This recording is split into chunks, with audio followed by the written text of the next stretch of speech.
Hey everyone! So first things first, yes, I am uploading this pretty late.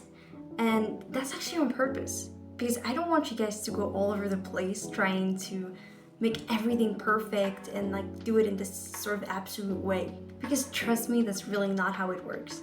Instead, I just really want to give you guys a kind of no stress breakdown of what the finalist stage for the UWC application process is like.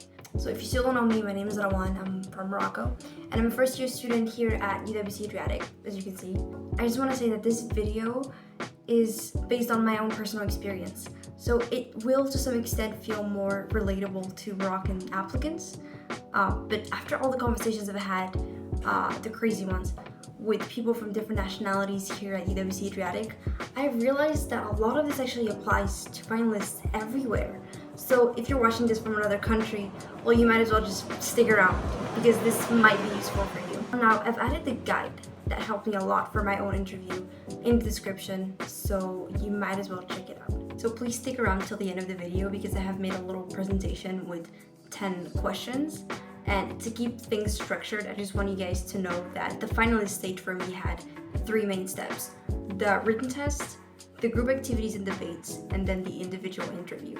So at the end of the video, you will find a little kind of example quiz. So these will be questions that you may expect to see either in the tests or during the group activities and debates, or even in your individual interview.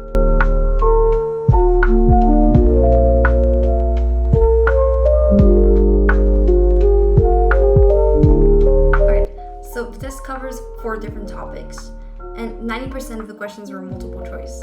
So here's a clearer breakdown. Math was mostly linear equations, systems of equations, data analysis, statistics. I believe that you also need to be pretty comfortable with word problems. And I think that it's mostly SAT style questions, but I won't explicitly say it's SAT. I mean, just look up the topics and you're good to go. As for common knowledge, if you're in the Moroccan curriculum, congratulations.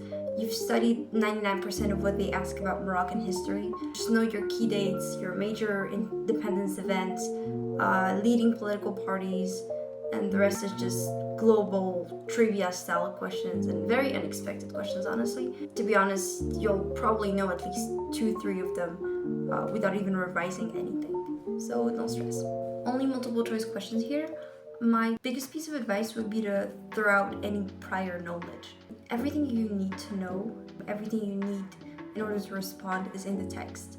So read carefully, don't overthink, and remember that guessing is not a crime. I mean, you will not really get the death penalty for it. As for the essay question, because there's one at the back, just one question. And so my advice would be to manage your time. Do not get stuck on the multiple choice questions or whatnot. Try to move fast so that you have time to write a structured and clear response, because that's really what reflects you in your application.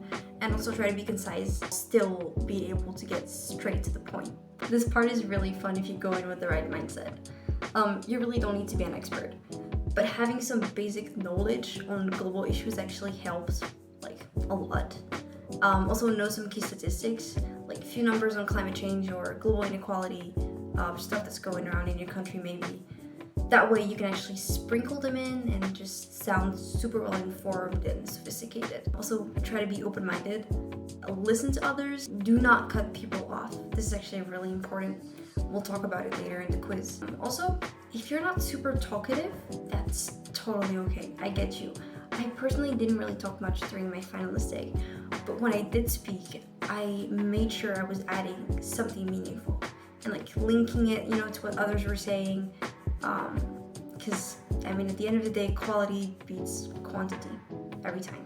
I'm not really gonna go super in depth here because I covered interviews in my previous video.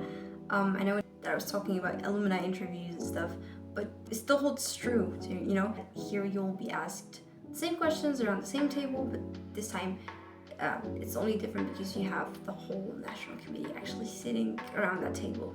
So this time it's not gonna be one simple alumni interviewing you, but multiple people at a time.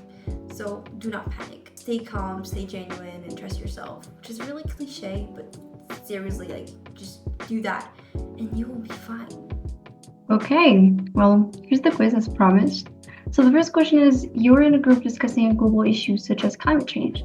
One person is dominating the conversation, is not allowing others to contribute. What do you do? So pause the video, whatever you want, find a little answer. So the right answer is actually this one.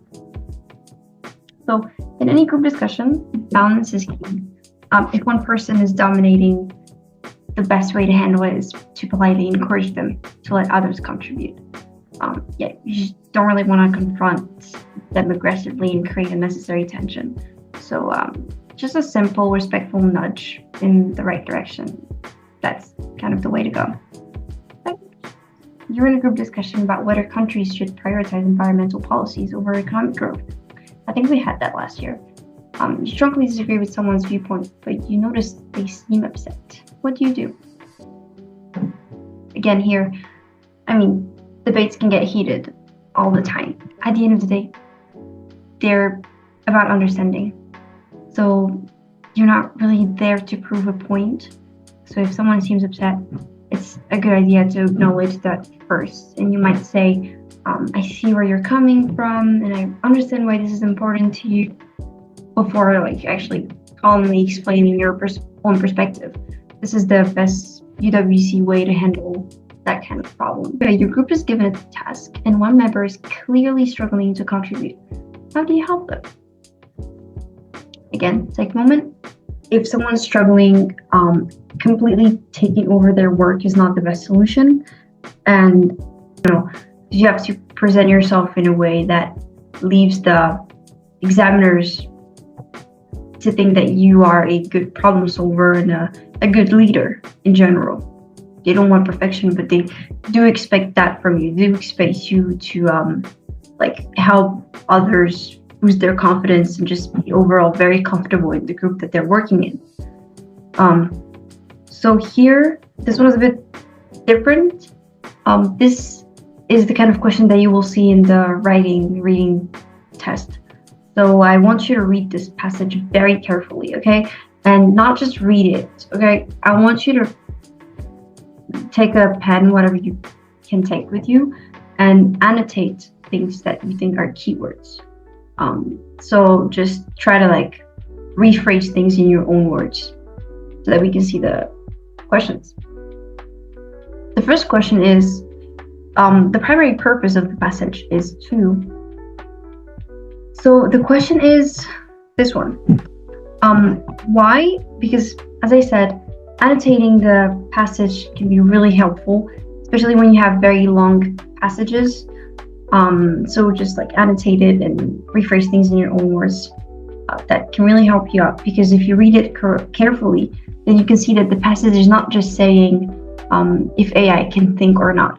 It's actually comparing two major viewpoints, right? So on one side, we have this guy, John Searle, who argues that AI doesn't actually understand language, right? You can see it in the text. So he argues that AI, etc. And on the other hand, right, so you write that when you rephrase your words. You say, this guy right here, here's what he says.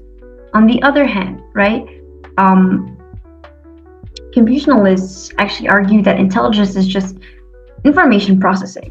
Okay, since the passage presents both sides, then the best answer here would be to say that it contrasts different viewpoints.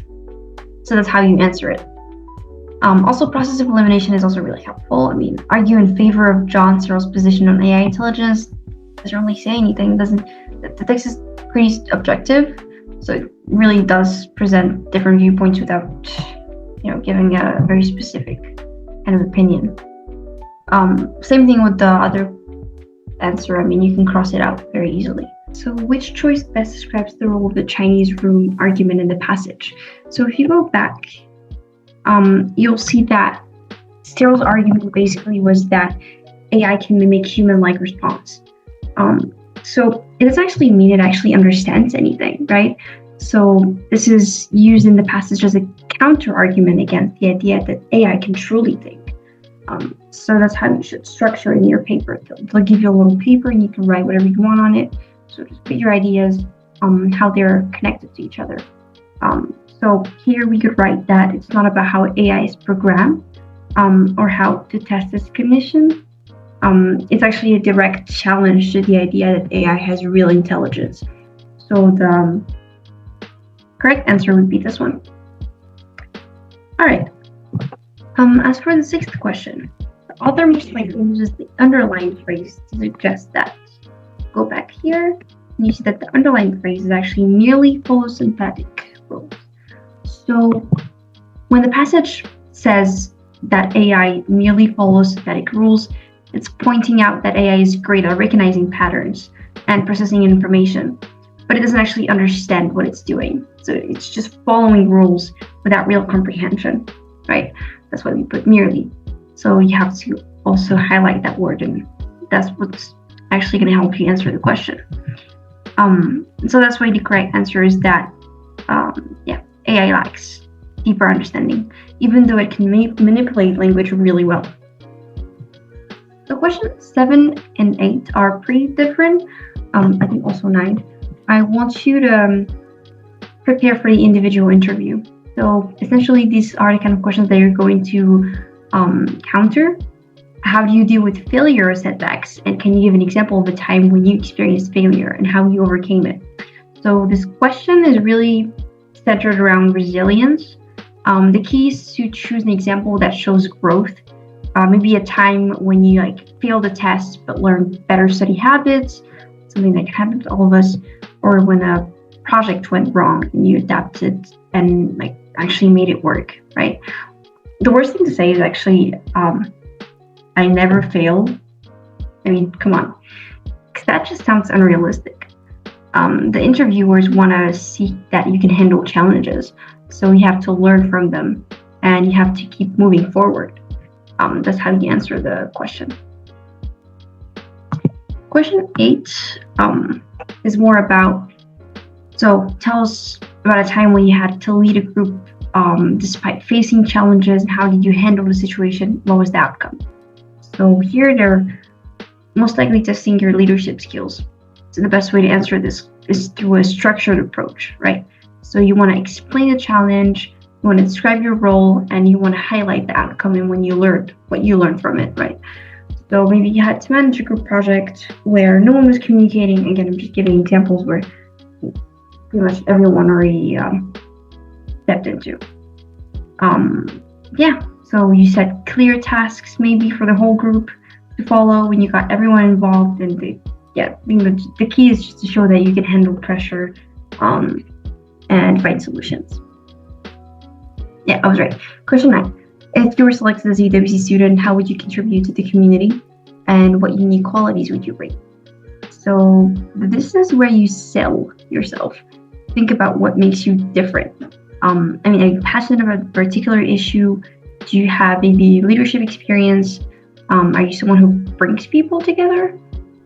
So whatever it is connected to how you'd contribute to the UWC community. And they also do not want a generic answer. I would say that they really want to see what makes you, you. And the 10th question is actually the most important one. Are you subscribed to the channel? I think you know what the right answer should be. And that's actually it. If you're still not part of the group chat that we also have a little Discord channel. You may as well just follow that. I've had a blast, just talking to you guys. We've had some little group talks and some little Q&As with each other. And it was really interesting to get to know you guys better and to know what you guys want. I really like the kind of community that we're forming. So if you'd like to be part of the little nice community, the link is in the description. You can find both the Discord link and also the link to the WhatsApp group chat. I'll see you guys in the next video.